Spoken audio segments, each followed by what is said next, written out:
Good afternoon. Welcome back to our Steps to True Health Weekend. We are going to go into our next presentation, and this afternoon, it is about food and behavior, about ways to improve brain health. We are going to start with a word of prayer before we begin. Dearly Father, we just come thank you again for your mercies and the things that you have given us and the ways that you heal us when we walk in obedience to your health and moral laws. Lord, we pray for your presence today, that you'll be with us and open our minds and hearts to what is going to be shared. I pray, dear Lord, that you will help us to understand ways to better improve our brain health, because we know that if our brain's not working right, we're not going to be able to spiritually perceive the things that you have for us to learn and understand. Continue your work in each of us, bringing us ever closer to you, dear Lord. In Jesus' precious name, amen. So as I said, because these are usually done at different times and audiences, some of this information may be a repeat, but it will not hurt to hear things again. This is actually one of my first presentations that I developed. And it was while I was in my internship that I read this book called Food and Behavior by Barbara Stitz. And she was a parole officer. The clients that would be on her list would be those repeat offenders. And she started working with them from a different way. Number one, she taught them how to cook from ingredients, eating real food. Number two, she did toxology testing for heavy metals and things like that, and food sensitivities. She tells of a client who had been in and out for domestic violence, and he was allergic to milk. Remove the milk, there was no domestic violence.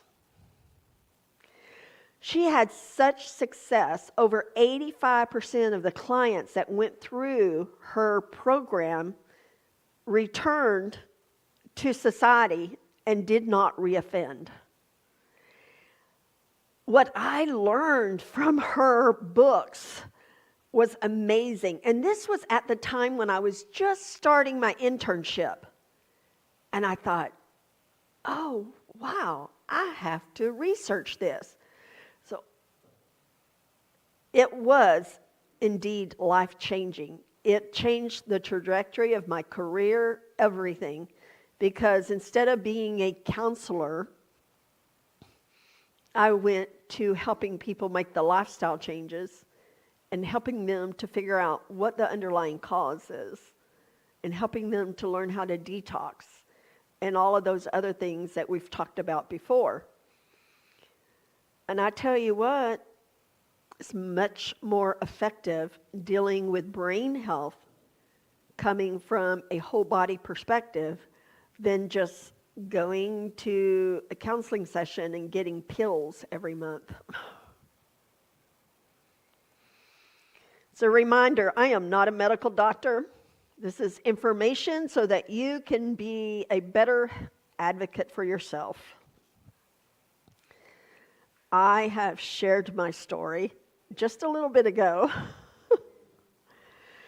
But I will tell you, one thing I did not share earlier is that I had multiple mental health diagnoses.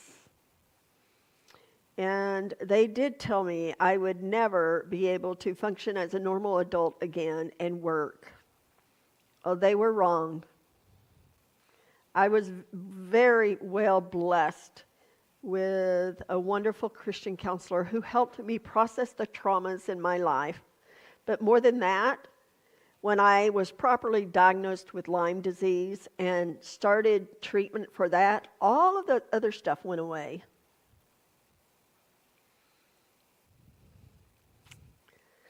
You are what you eat. This is very, very true.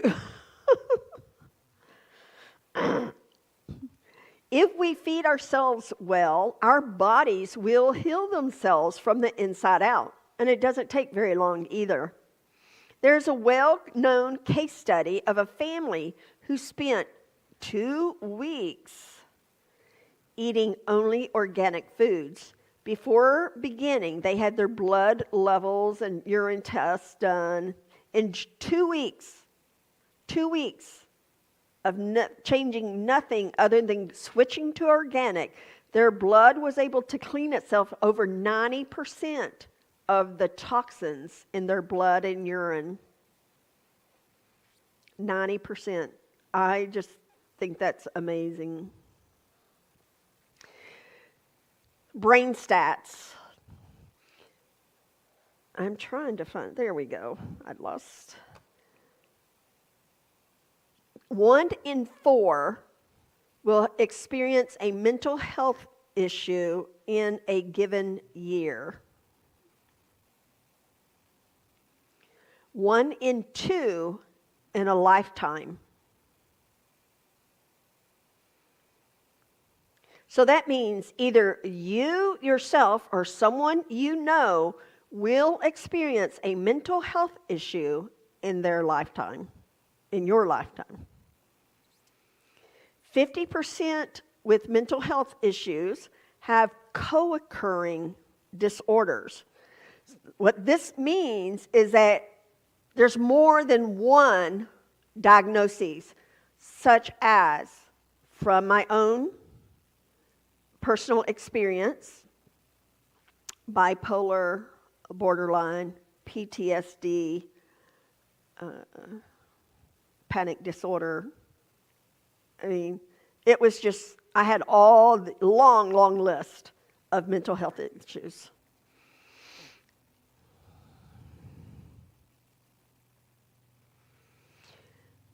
So 50% will also have a physical health issue. This can be the result of the side effects of the medications they're given,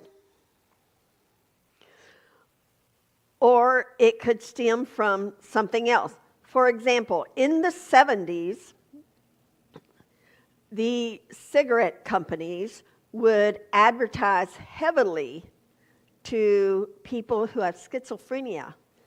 Schizophrenia people tend to smoke.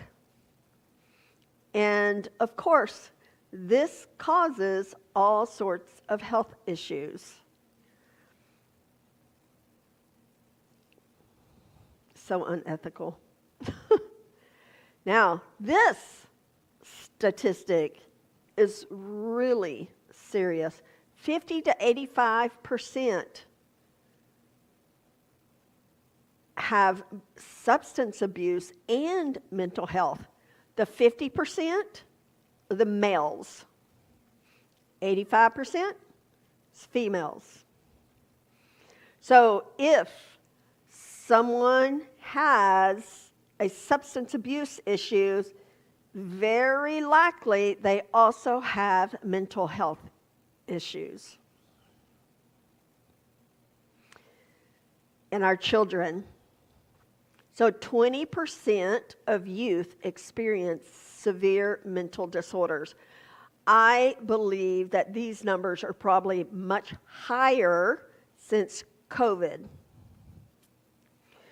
There is a growing diagnosis of PANDAS or PANS, which is pediatric autoimmune neuropsychiatric disorders. It's associated with streptococcus or pediatric acute onset neuropsychiatric syndrome. When I was learning about these, that's when I learned that infants were given psychotropic medications. Infants, like 6 months.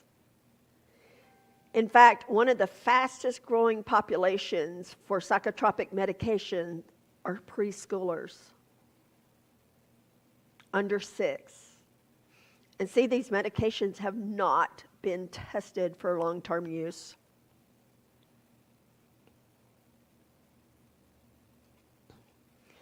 Autism spectrum, 1950 is 1 in 10,000. 2012, 1 in 54. 2016, which is when I created this slide, is 1 in 25. By 2030, they expect it to be 1 in 2 for boys. And combining with the increase in girls being diagnosed too. I mentioned the other day how they, in Food Inc., they predict that in the next 15 years, over 90% will have type 2 diabetes. What does that say about the future of our country? ADHD, 1970, 150,000. In 2016, 6.1 million. And I know ADHD is much higher rates now. Did you know that in some countries they do not have the diagnosis of ADHD? In fact, I read a report about the doctor who discovered this disorder. He said it really didn't exist. Now, I can tell you that there are people who are extremely active and hyper. They can't sit down and focus on hardly anything. However, as I go further on, I want you to challenge your long-held beliefs about these diagnoses and what's really behind them.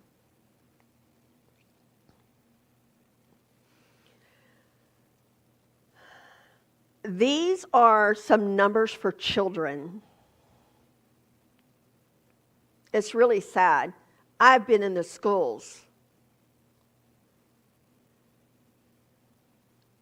I would say 3/4 of the school children in our public school system, they have a behavior or a learning disability.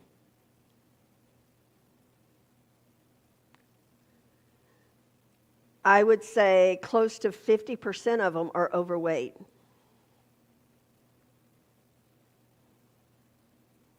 They cannot run and play like kids are supposed to.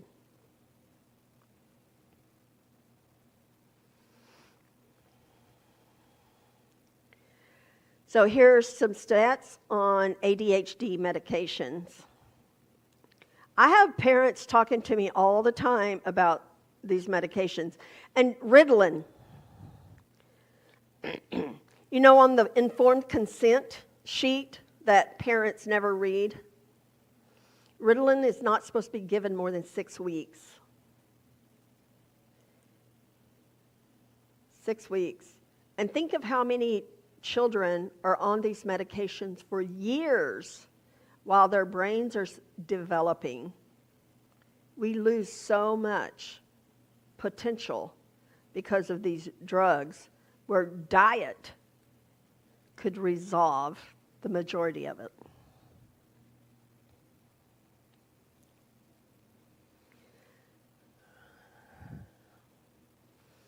So 47% received behavioral treatment, an average of 47%.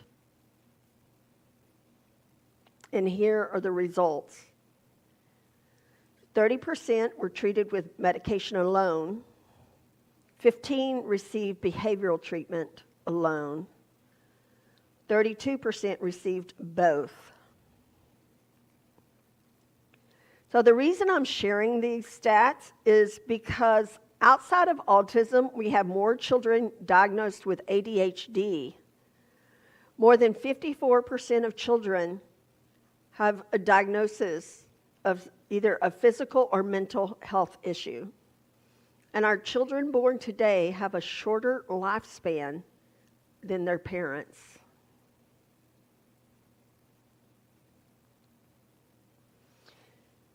And I've been seeing lately that the 2025 schedule for our children, it's 200.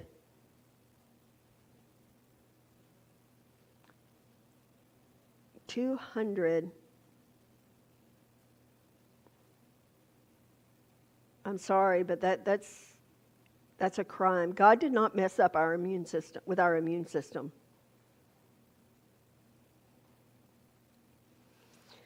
Okay, we're going to be switching gears. Any quick questions? I'm going to, because this is a training that I usually do to a larger group of parents. I have several slides throughout the thing about questions. So if you have questions, please go ahead. I have a question about the comparison between children and adults. The behavior between food, the outcome of behavior between food and behavior in children compared with food and behavior with adults. Is it very similar or is it different? Well, I gave the example of Miss Stitz working with people with domestic violence. And when she removed milk, because she had them assessed for what their sensitivities, allergies were, they removed the milk, the anger, the rage stopped. No longer had domestic violence issues. So yes, it works on adults too. Now, adults are normally, for the most part, able to control themselves better than children do.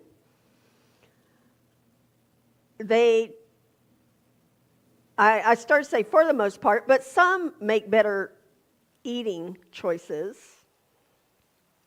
Their behavior may come out in different ways. It might be more of brain fog, can't remember anything. It might be insomnia, can't sleep. It might be bloating or joint arthritis. So it might come out because of the food was affecting their body. We're going to get into some other things, Alzheimer's, domestic violence. And there is a clear link between food and the mind. Most of your neurotransmitters are made in the gut. But if we have a leaky gut, which we're going to talk about in a little bit, then instead of making the neurotransmitters that your body needs, that your mind needs, your body instead is fighting inflammation.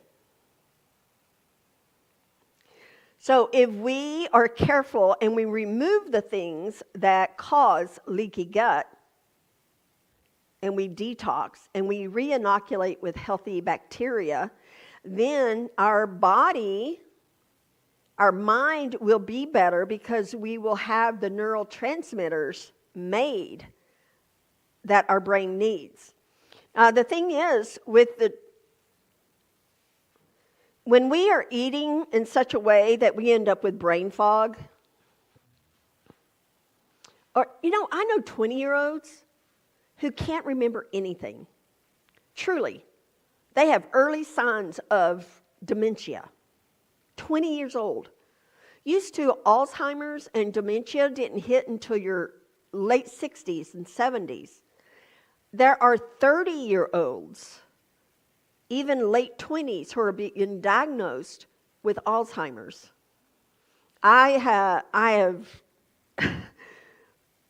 have worked with families that have been developing those symptoms early. I have loved ones who have no memory. They can't remember hardly anything. If they don't write it down, forget it. And they're in their 20s. So, yes, food does affect brain health of adults too. So we are switching gears. Any more questions? Okay. We're switching gears.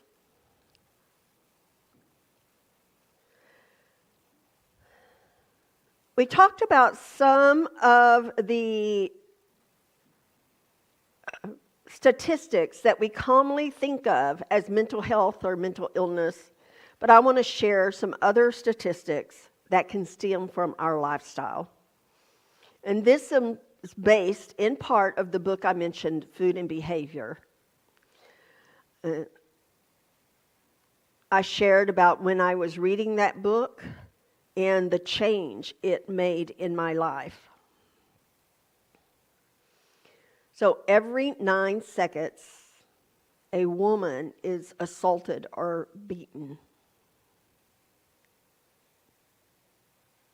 Worldwide, 1 in 3 have been abused, most often by a family member. Some of the things, they've been beaten, coerced into sex, or otherwise abused. 1 in 3 women worldwide. Most often, the abuser is a member of their family. Domestic violence is the leading cause of injury to women. That's more than car accidents, muggings, and rapes combined. When I was doing my internship, I worked at a women and children's residential treatment center. And I can tell you, over 75% of those women had experienced domestic violence. And the sad thing is that when there's even an infant in the home, if the domestic violence is going on and there's a baby, that baby can be affected because of the trauma, the anger, the yelling, things like that will negatively affect the baby. And they'll grow up and they'll not know because they don't have any real memory. I've read case studies of babies, of infants. It's really sad. Okay, so up to 10 million children observe domestic violence yearly.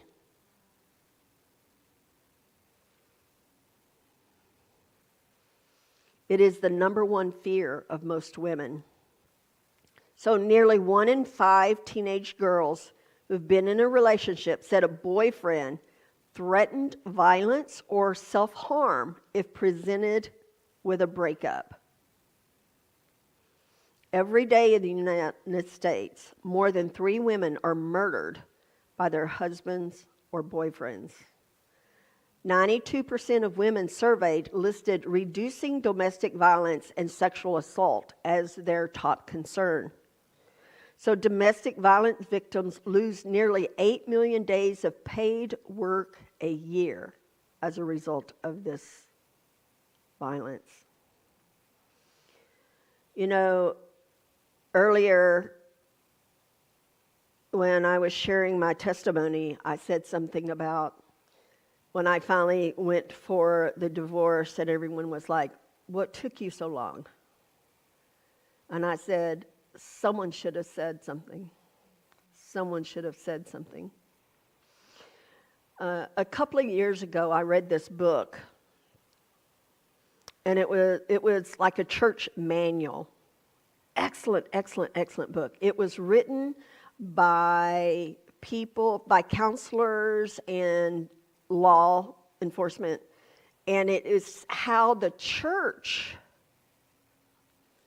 can handle in a loving way but still holding the person accountable, that they can assist the victims, whomever it may be. And it educates as far as what can be done and what can't be done, what needs to be, taken out, because unless the person is trained, but it should not be ignored. Even verbal, emotional abuse should not be ignored by those in the church. The Bible tells us we are supposed to hold one another accountable. We are. And that includes abuse. I have a friend, she died a few years ago. She was a Christian author. And she was working on a book when she died, and it was about the abuse in the church that doesn't get dealt with. I know many people leave the church because they were silent when they, as a child, were experiencing abuse.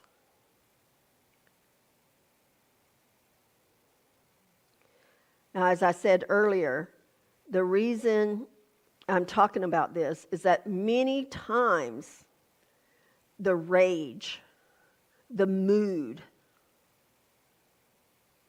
anger, whatever you want, impatience, it can be linked to food. Okay? That's why I'm talking about this. The book Food and Behavior by Barbara Stitz is excellent. She gives many examples of people and how their behavior changed when they ate real food, they detoxed, and they removed their food chemical sensitivities. Okay, now we're switching gears to another brain, diabetes of the brain.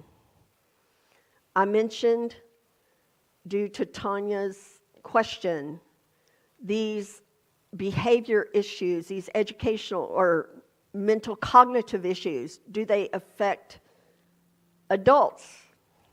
I shared about how I know people in their 20s who have no memory. They just can't remember anything unless they write it down. So, Alzheimer's has been labeled type 3 diabetes.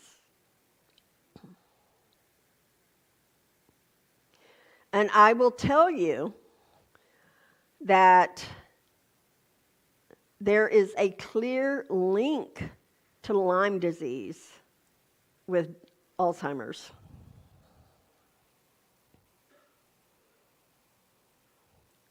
We have, I was saying the other night, we have over 100 diseases listed as autoimmune health conditions. That's when our body attacks itself. Why does it do that?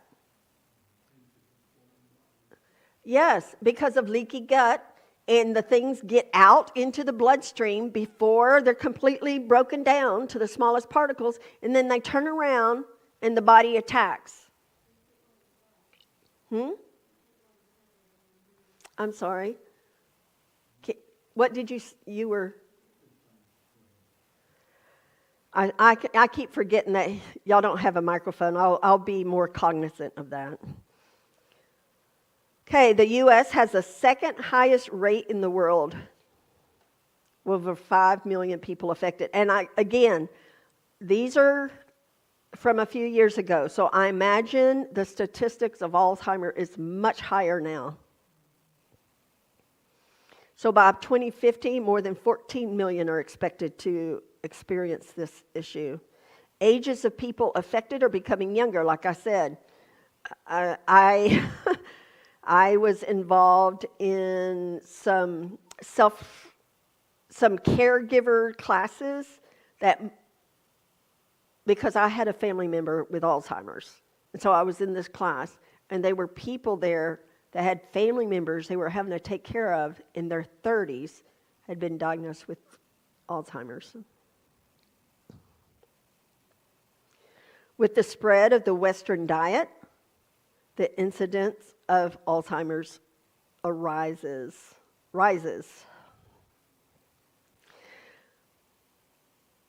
So research shows that diets high in junk food, meat, and refined sugars increase the risk of Alzheimer's, whereas diets that are based on real whole food with mostly vegetables and fruit have a decreased risk of Alzheimer's. We know that part of the reason of Alzheimer's is aluminum buildup in the brain. But I want to tell you something. You know what fluoride is, right? Fluoride's supposed to be so good for our teeth. Fluoride is a neurotoxin. Fluoride opens the blood-brain barrier to the brain. It gives heavy metals a piggyback ride into the brain. If it weren't for fluoride, then the blood-brain barrier would be impossible for the heavy metals to penetrate.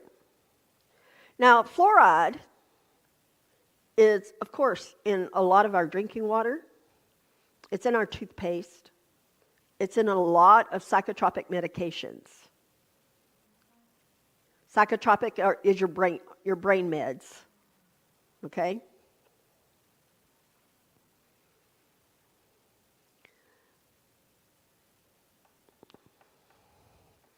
Takes 20 seconds to cross your skin. So when you're brushing your teeth, and I said this before, 20 seconds, you're told to brush your teeth 20 seconds. And you've got fluoride in your mouth. It crosses that skin into your bloodstream, right into your brain.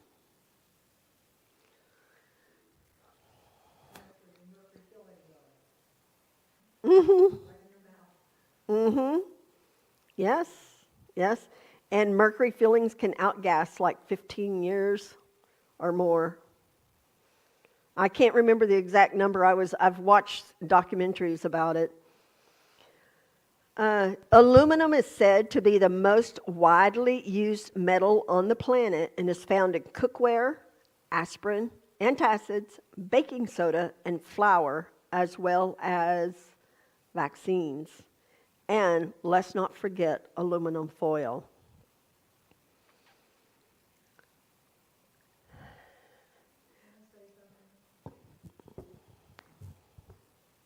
I don't know if you ladies have held up aluminum foil to the light, but if you hold up your aluminum foil after you've used it one time, you'll see little tiny, tiny holes all through it, especially the thinner. Take a look at it. Aluminum foil leaches into your food. Leaches into your food. Just think about that.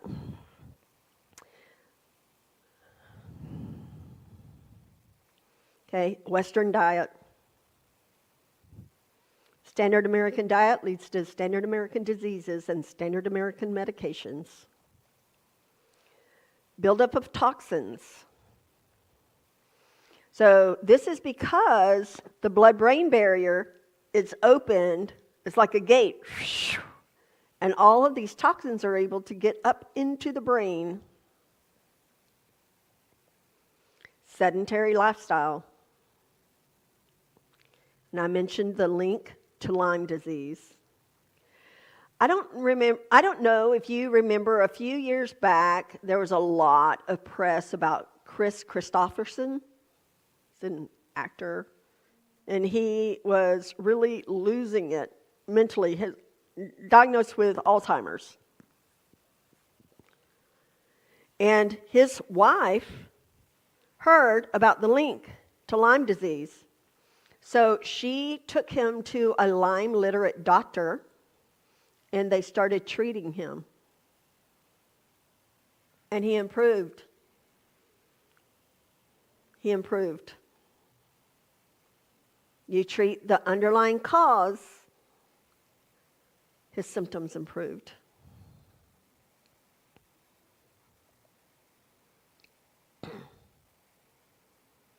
Any questions from that section?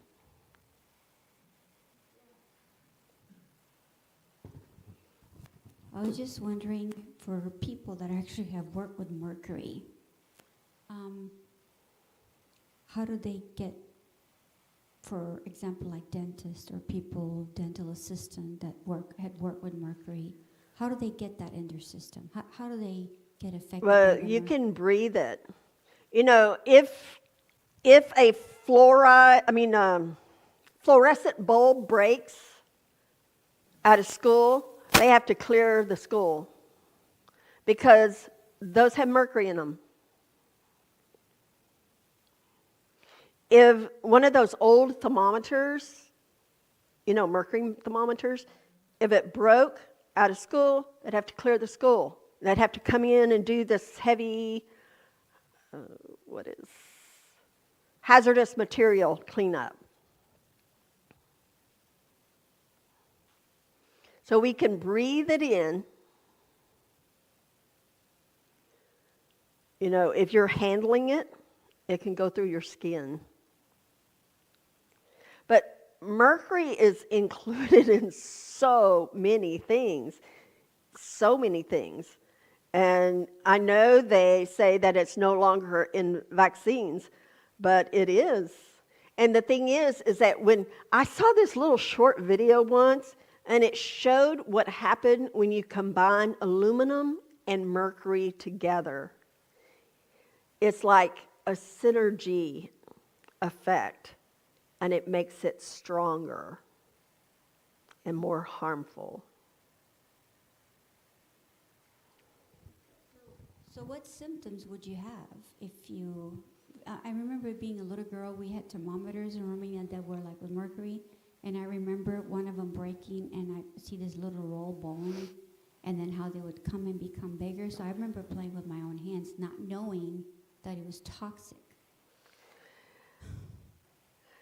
I could not tell you the symptoms off the top of my head. I have notes in a program. I can look that up and share it with you. And when we talked about detoxing last night, detoxing heavy metals is the last thing you do. And I was warning that you need to be careful when you're detoxing heavy metals, that you're working with someone who has knowledge and experience. Because other words, if you start detoxing too fast, you can make yourself sick. Okay? Detoxing parasites and mold, no big problem. But when you get to heavy metals, you really have to be very, very careful about detoxing heavy metals. It's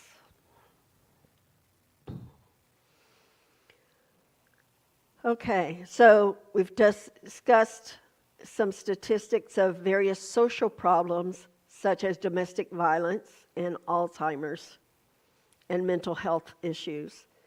We can all admit that the numbers are rising faster than ever before. And I will tell you, since COVID, the rates of mental health issues have escalated. Suicides are skyrocketing. Suicide rates are skyrocketing.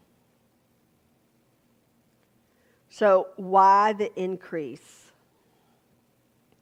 Chemicals in our food, including sugar, MSG has dozens of names, and it's an excitotoxin. And so what it does is that it will excite the cells in your brain to the point it dies. High fructose corn syrup and other forms of sugar. Various forms of soy and corn, which are GMO. Forms of wheat that have been adapted or changed and sprayed with Roundup. And a few weeks back, there was something that was distracting everyone, one of those events. I can't remember what it was, but there was a little news thing I read in my email that I get that summarizes the world events, that they had approved, the FDA has approved GMO wheat. Just putting that out there. Increase in the amount of processed foods eaten. So when we think of processed food, we think fake and chemicals.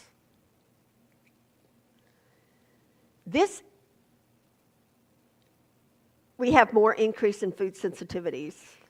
When I was growing up, no one was allergic to anything. You just didn't have that problem.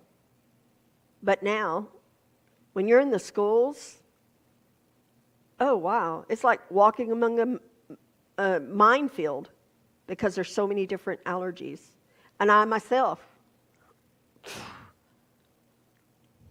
have a lot of food sensitivities. Mine is from the lime. Toxic exposure to environmental chemicals, the stuff in our air, in our water, in our food, the stuff we put on our skin.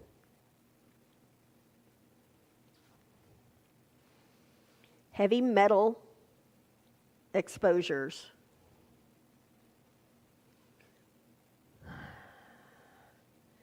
There's aluminum in a lot of deodorants. Fluoride, as I mentioned earlier.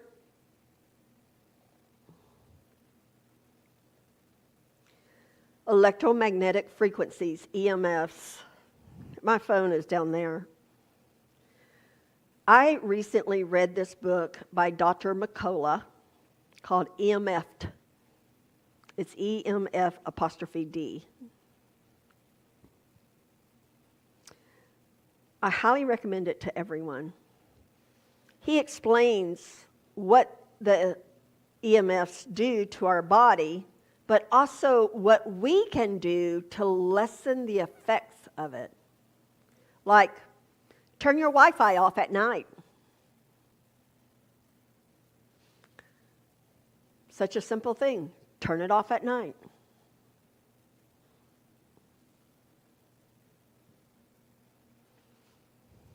Don't hold it to the ears. Unless I'm in a crowd and I can't leave, I never put my phone up here. Unless I have no choice. But there's other things that people do other than our phones that have high EMF, and that's your earbuds. That's your smartwatches.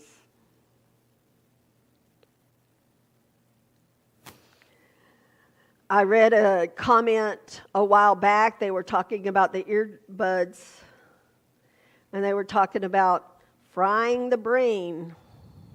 That was the term they used.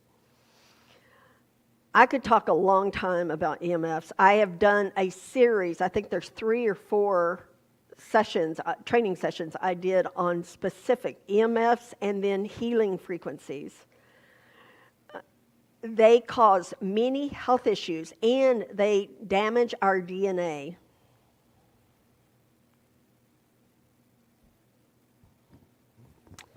Vitamin D deficiency, we talked about this earlier. Before you move on to another subject, what about hearing aids that work as... Okay, so hearing aids, although they do have a little bit of an electrical charge, it is the Wi-Fi stuff. Because the Wi-Fi stuff is like sending out signals, and it pulses and everything. So you've got that right by your head. It's a little different than hearing aids. But But hearing aids that actually connect with your phone, they ring like a. Well, yeah, that would be just like an earbud. Okay.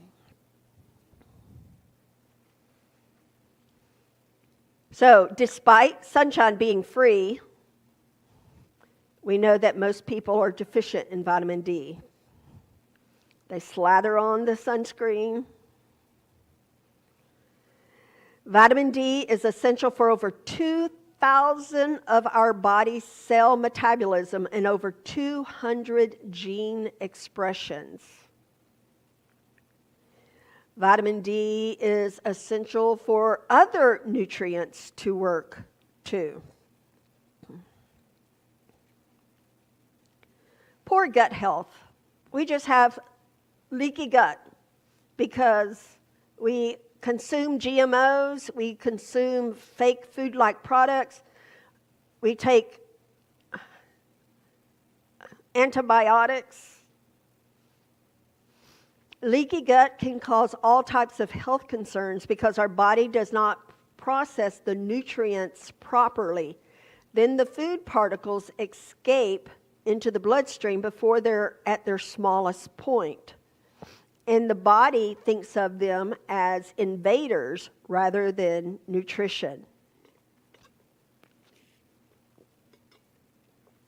One thing that I thought was very interesting when I learned it was about serotonin. We know serotonin as the happy hormone for our brain, right? But did you know that our pancreas needs serotonin? The pancreas uses serotonin because to help release insulin to manage your blood sugar levels. So if you do not have enough vitamin D and magnesium to make the serotonin for your pancreas, you're not going to be able to control your blood sugar levels in a natural way, the way you're supposed to. And then we have hidden infections like Epstein-Barr virus or Lyme disease.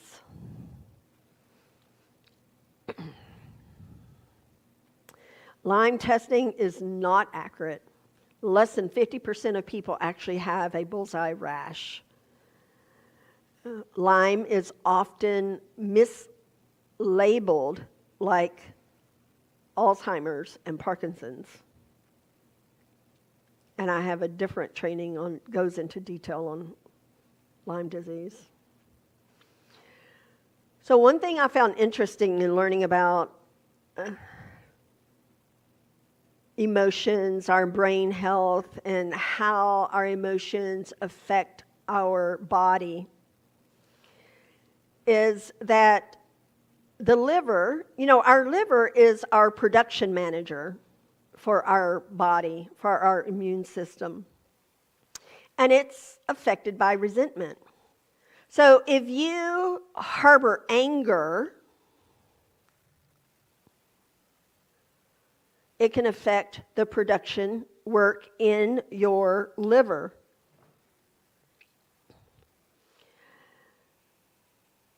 So what happens when you're drinking? What organ does it affect? The liver. A lot of people drink because of resentment, anger, suppressed anger. So it doesn't surprise me that your liver can be affected by these emotions. This anger and resentment affects your liver. So toxins accumulate in the liver, and it's our largest detox organ.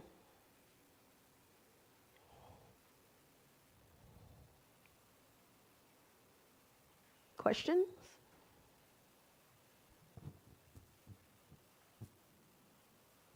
I don't know if anybody has read 50 Years in the Church of Rome. I haven't yet. I Charles haven't. Finney. Well, in there he tells a story. He drank some alcohol before he went to visit these sick people to help him keep from getting sick.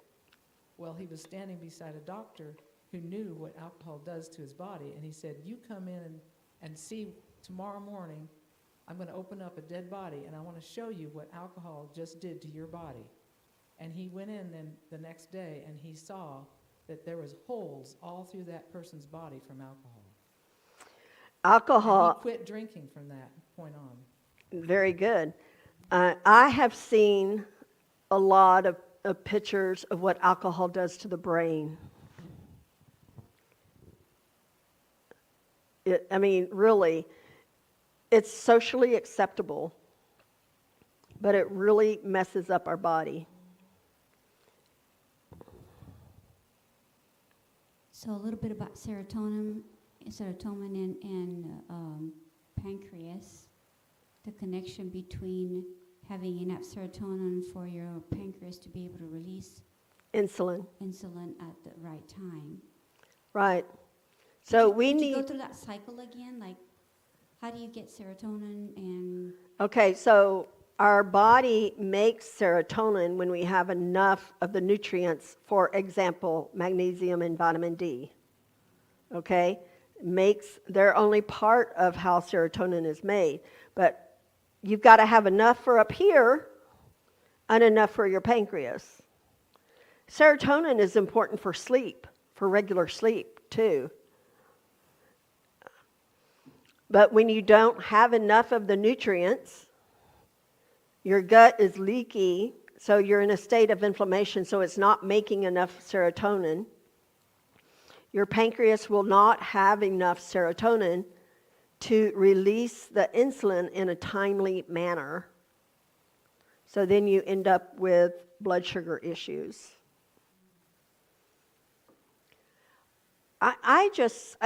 When I learned that a few years ago, I was like, wow, this is big. No one tells you this. No one tells you this. And yet, the majority of people in the United States are deficient in D.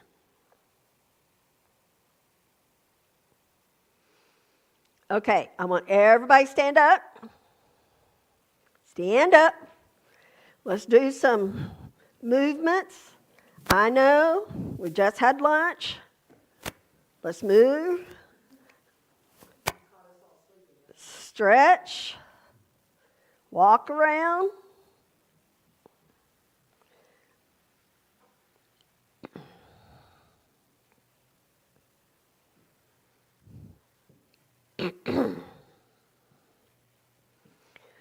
All right. Okay, that's fine. We can take a few minutes if you need to visit the little room in there.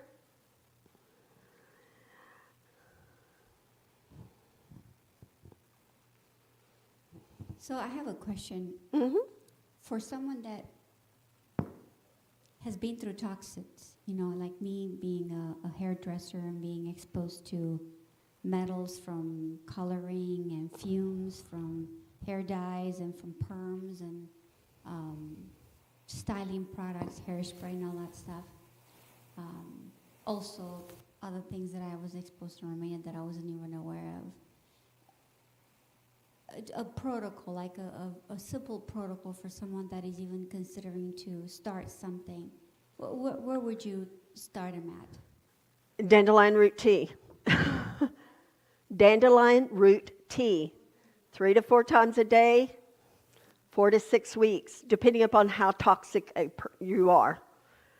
That's what, I start every person that I work with, that's where I start them.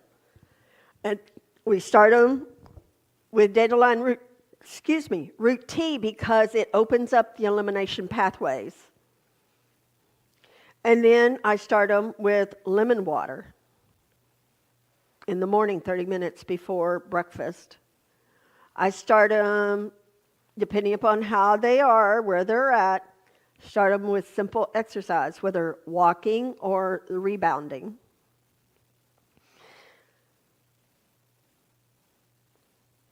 I start working with them with their diet, switching to a whole food, plant-based diet. If they're having issues with sleep or anything like that, we start addressing that. Like I recommend magnesium spray to put on the bottom of the feet before you go to bed if you have trouble sleeping, getting to sleep. If you fall asleep okay, but then you have trouble staying asleep, that's usually due to a spike in your cortisol, adrenaline cortisol spikes. So what I usually recommend for that is you can do one of two things. A tablespoon of honey at night before you go to bed. What that does is it gives you glycogen for your liver, so it helps eliminate or lessen that cortisol spike. Another thing, there is a recipe called sleepy dust. Sleepy dust, you can find it easily online if you just do DIY recipe sleepy dust. And this is a combination of salts and sugars. And what you do, if you've waken up and you can't get back to sleep, take a pinch of that salt, put it underneath your tongue, and let it dissolve. What that does is it brings down your cortisol.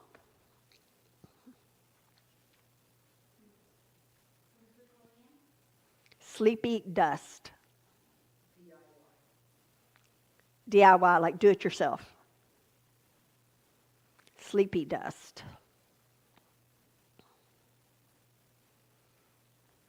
But earlier, yesterday, I talked about the importance of getting sunshine first thing in the morning.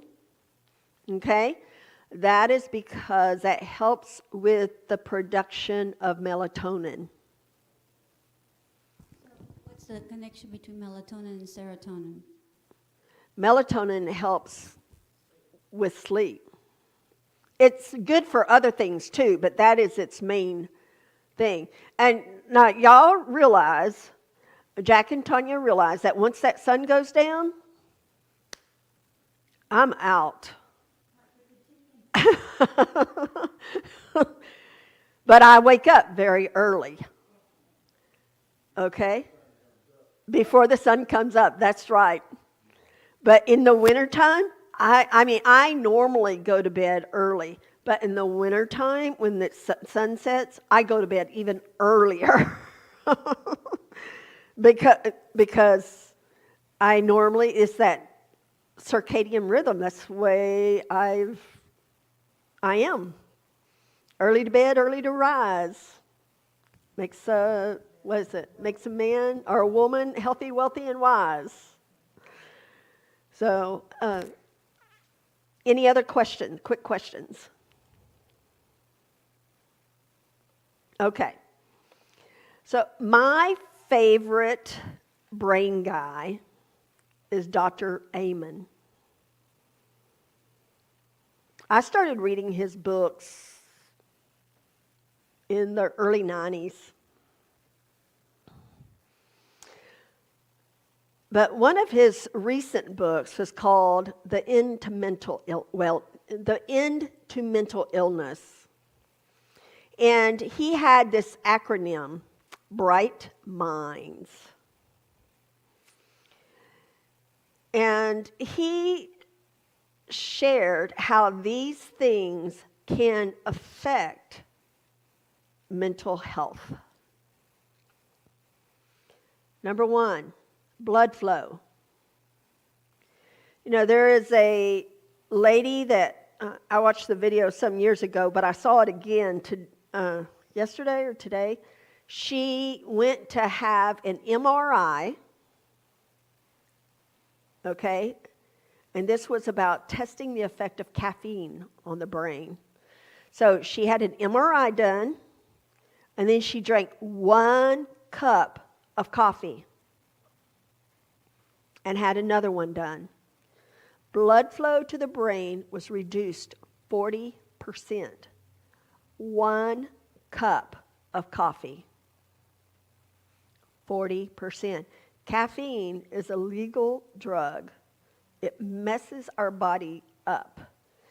it puts us in a state like high adrenaline state, and it will wear out our adrenals really fast.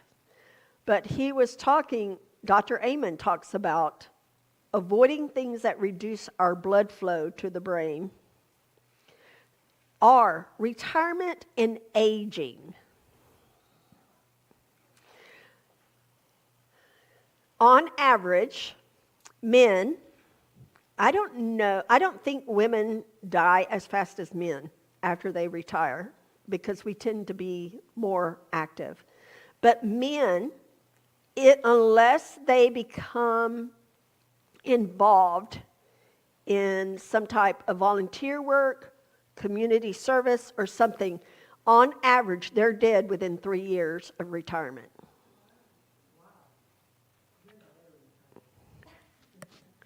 And the reason is they lose their purpose. See, men, God made men to find their purpose through work. Okay? Women, we find our purpose through family. Okay? So, women are always doing things. Where a lot of times men, they sort of get lost. I saw my granddaddy. So he went from his job he had done for all these years. He was retired and stayed around the house for a little bit, and then he went to work part-time at McDonald's just to get him out of the house. But when he stopped that, and he was just around the house, he did not last very long. Did not last very long. Men need purpose. So once they retire, if they're not involved in some type of something, it could be a hobby, it can be community service, it can be a part-time job, it can be house repairs, something. Their mind starts going, and they don't last very long. Excuse me. Inflammation, I. Okay. Inflammation, we get that from leaky gut. And we're going to talk about leaky gut in just a little bit. Genetics. There is a genetic component.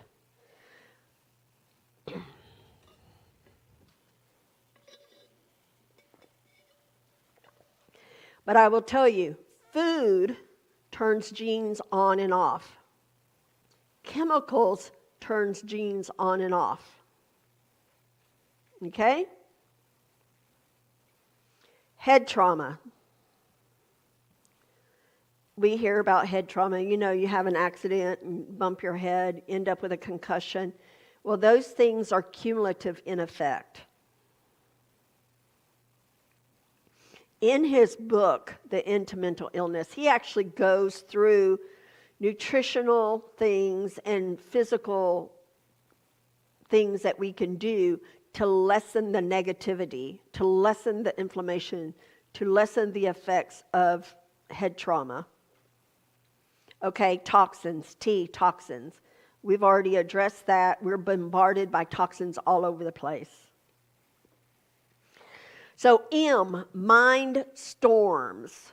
So what the mind storms refer to is when we eat things that cause the cell hyperactivity, such as MSG. When the connections in our brain are just misfiring, could lead to seizures, epilepsy, things like that. Immunity and infections. So this is just, how do we treat our body?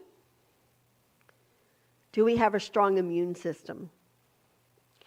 Neurohormone. Excuse me. Our hormones affect our mental status. A lot of women are estrogen dominant. And that's a whole nother topic. It can mess up moods. A man can develop low testosterone.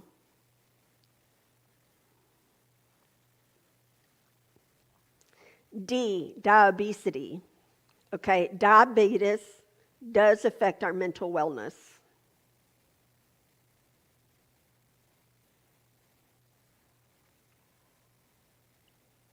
And sleep. We should be sleeping 7 to 9 hours a night for an adult. Children should be sleeping like 8 to 10 hours, and little kids should be sleeping even longer. And you know, teenagers should sleep almost as much as a little child does, but they don't. And that leads to behavior issues, mood, and learning challenges because of sleep deprivation. Because their brains are growing at astronomical rates and they're not getting enough sleep.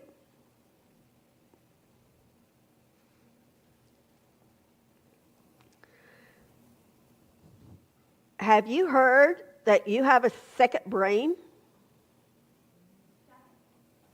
Yes, our stomach, our intestines is our second brain.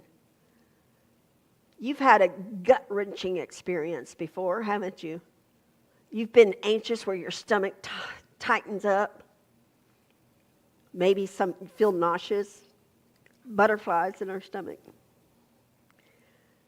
The gastrointestinal tract is sensitive to emotions, anger, anxiety, sadness, elation. All of these can trigger symptoms in the gut.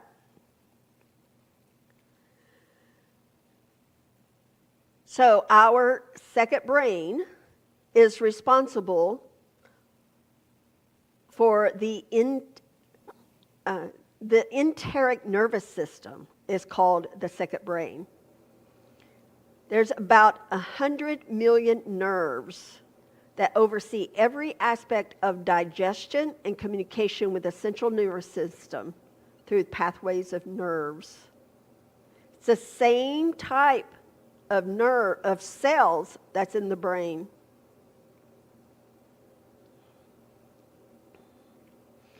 So our second brain uses more than 30 neurotransmitters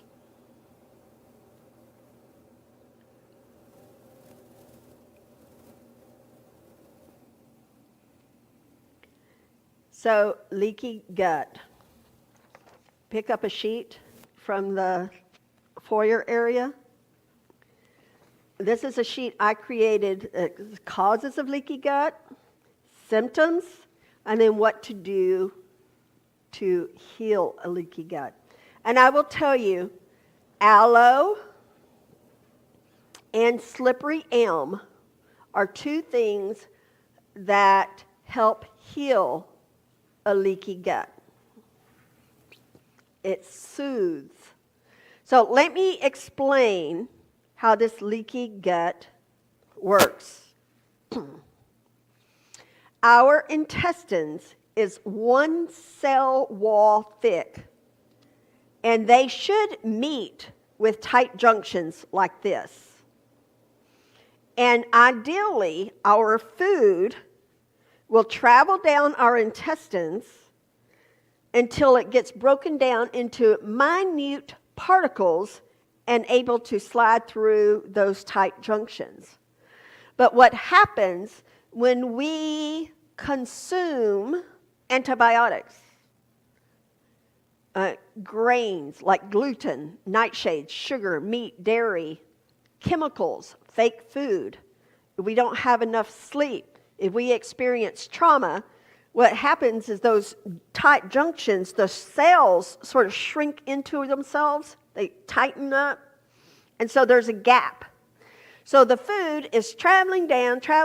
It does not get to its smallest particle. Instead, it's a little bit bigger, and it slips through that gap. And then the body is like, whoa, invader here. It doesn't say, oh, food. It says, oh, invader. And it attacks. So instead of creating those neural transmitters that our brain needs for good health, the gut is busy putting out fires of inflammation, trying to.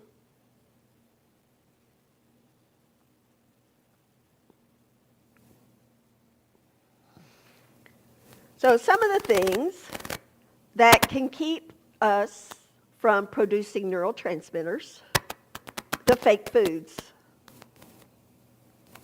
Fake food. Chemicals in our food, our water, nutritional deficiencies, stress, alcohol, medications. And when one part of the gut-brain connection is damaged, there are serious consequences. It's like a domino effect. That's fluoridated water, not fluorinated, fluoridated water. It replaces important chemicals in our brain, such as iodine. It is bioactive in minute doses as parts per trillion. Fluoride. It'll interact with breast and prostate tissues, and it has the cumulative effect. And unless you use organic teas, even if you use herbal teas, if they're not organic, those tea bags have been treated with fluoride. And when you put them in hot water to make your herbal tea, that fluoride the effects of it is increased. So one of the things, there's this quote, let me see, I am having hold on.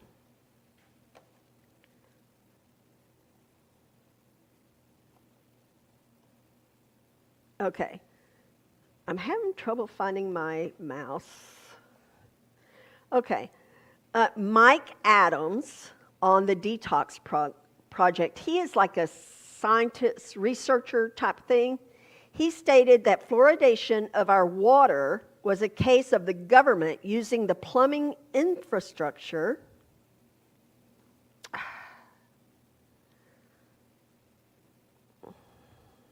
sorry.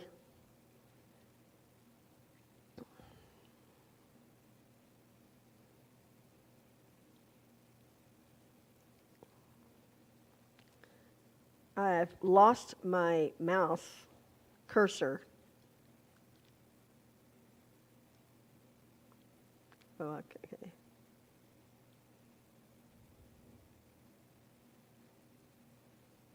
Wow.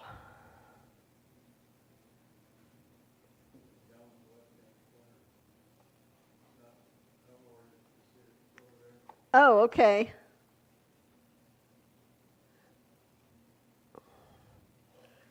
Well, what I'm trying to do,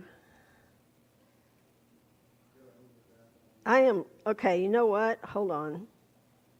I apologize. There we go.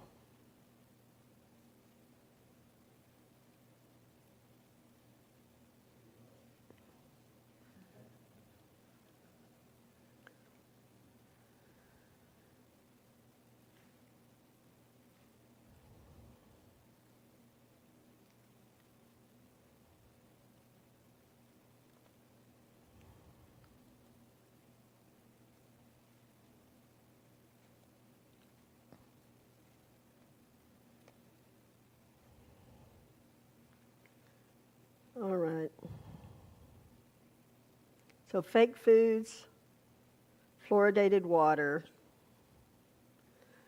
So Mike Adams stated that the fluoridation of our water was a case of the government using the plumbing infrastructure to deliver a mandatory drug at an unlimited dose to an undiagnosed population. When I heard that on this docuseries I was watching, I wrote it down. I listened to it several times and I wrote it down. And this breaks every medical and human right.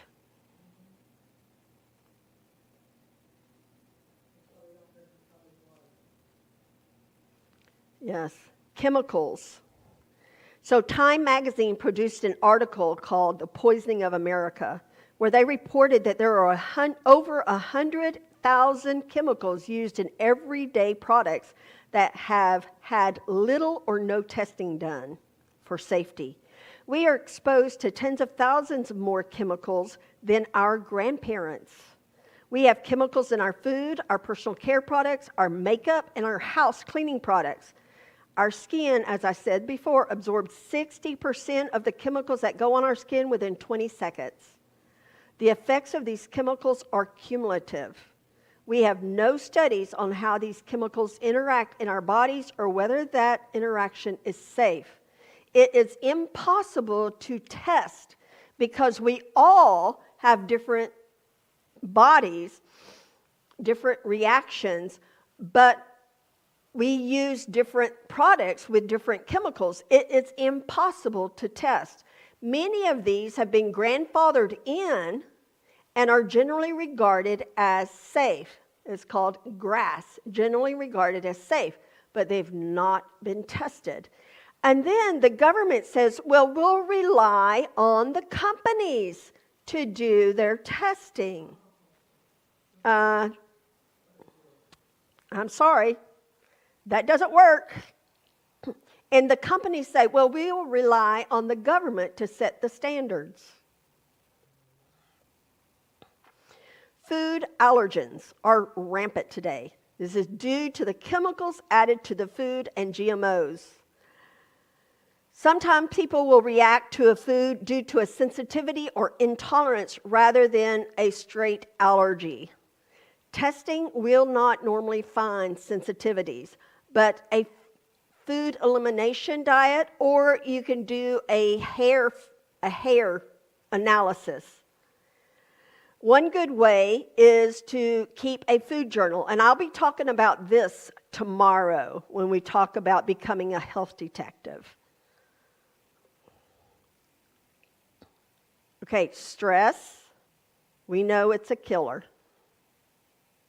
Drugs and alcohol, medications, these all affect whether our gut can do its job and create the neurotransmitters we need.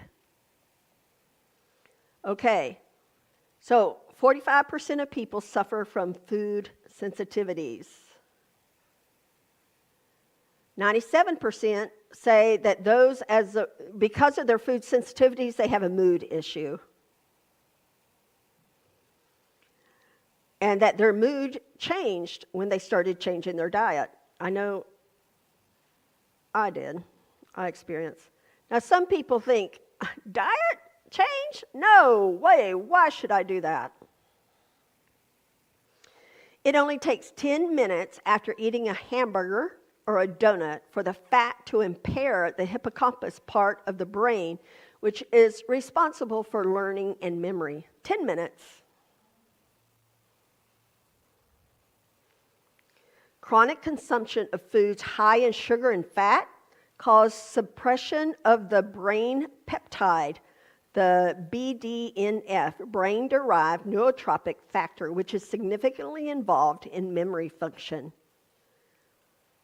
So the sugar is bad for the brain, and it is part of what triggers many chronic health issues. And of course, cancer, we talked about last night. Insulin resistance. It's hard for the body to process fake food.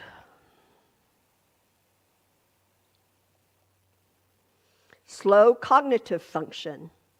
So while healthy omega fatty acids support the flow of chemical signals between the neurons, bad fat slows it down.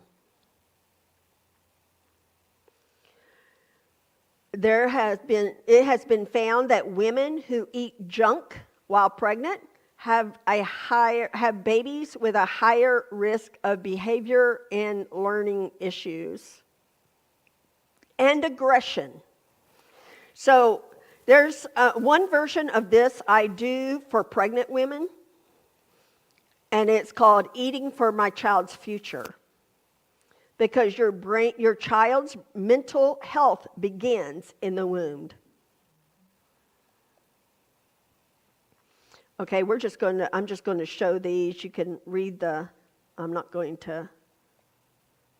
So again, we talked about this. Clean up the diet, whole food, plant-based. Assess for food sensitivities. Detox. This is a lot of what I covered last night. Probiotics. Now, you can get like a commercial product for probiotics, but you can also do things like cold packed sauerkraut that's kept in the refrigerator section, kombucha.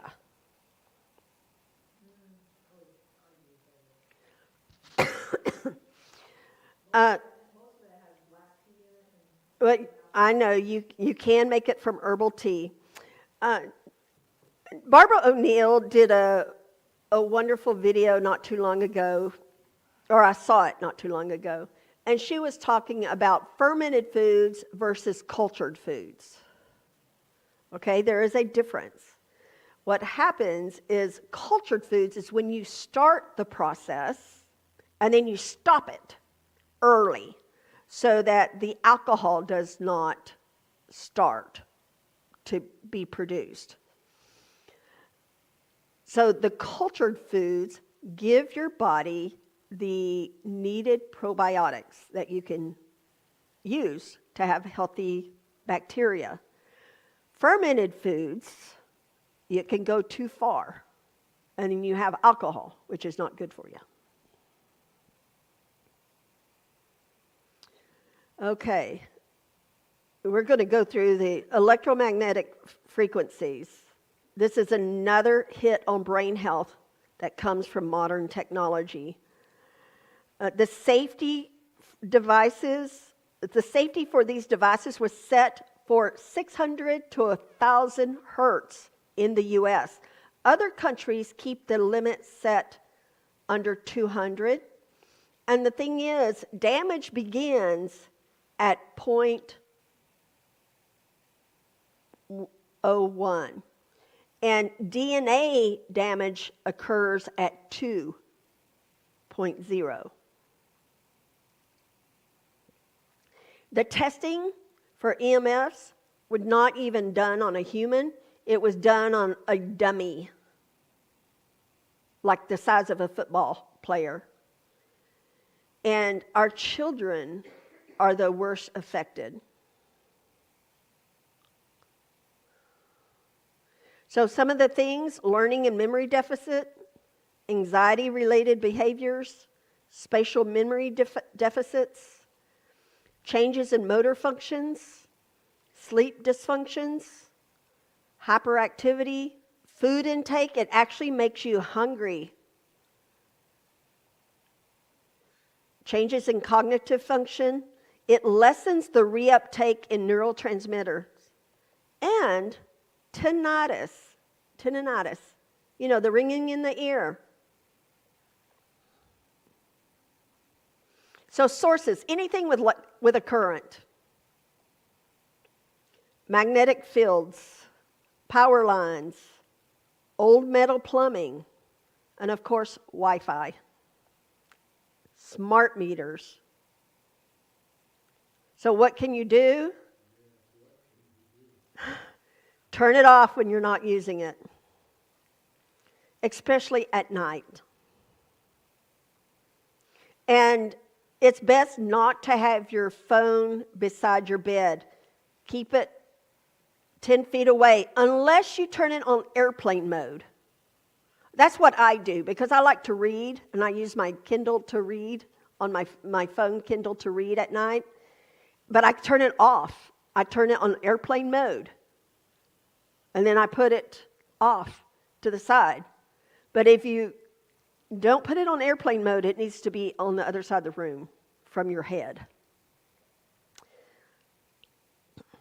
And the smart meters, make sure your bed is not along the wall where your smart meter is.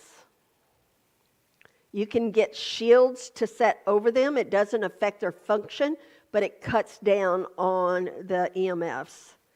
You can use dampening devices. You can take supplements like iodine and rosemary. There is a stone called shungite. It's a black stone. And you can get it where it's just a rock and place it by your router. You can't place it on top because it messes up your signal. But you can place it beside the router. What it does is it causes the current to be realigned.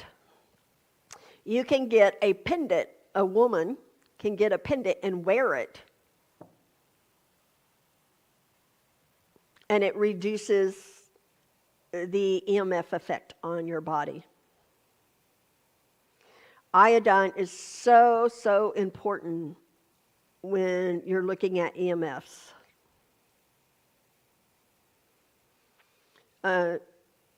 We'll have questions a little bit. The chemicals, we've talked about chemicals, okay?